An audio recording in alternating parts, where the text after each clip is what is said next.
Diduga soal perselingkuhan, mobil PNS Lebong dibakar.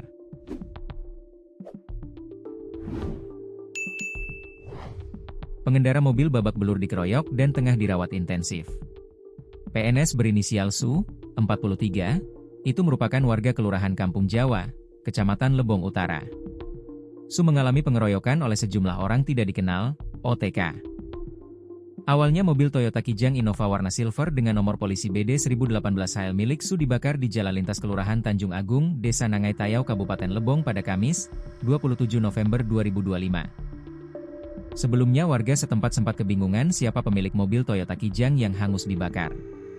Kemudian pada siang Kamis terkuak bahwa pemilik mobil adalah Su, anggota PNS Lebong. Dirinya bukan menghilang dari mobil yang terbakar melainkan tengah menjalani perawatan intensif di RSUD Lebong. Su mengalami sejumlah luka diduga akibat menjadi korban pengeroyokan. Di mana persoalan asmara disebut menjadi pemicu insiden pemukulan dan pembakaran mobil yang menimpa ASN di Dinas Kesehatan, Dinkes, Lebong itu. Korban diduga menjalin hubungan terlarang dengan istri salah satu pria yang kini diduga terlibat dalam aksi tersebut. Menurut informasi, sedikitnya 10 orang tak dikenal diduga sudah membuntuti mobil korban sebelum melakukan aksinya. Hingga kini kasus terbakarnya mobil itu tengah ditangani oleh Satreskrim Polres Lebong. Polisi memastikan kasus ini sedang dalam penyelidikan mendalam.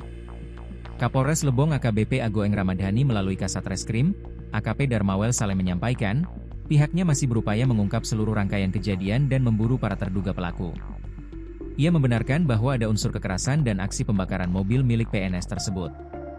Terkait motif sebenarnya, pihaknya masih melakukan penyelidikan untuk sementara.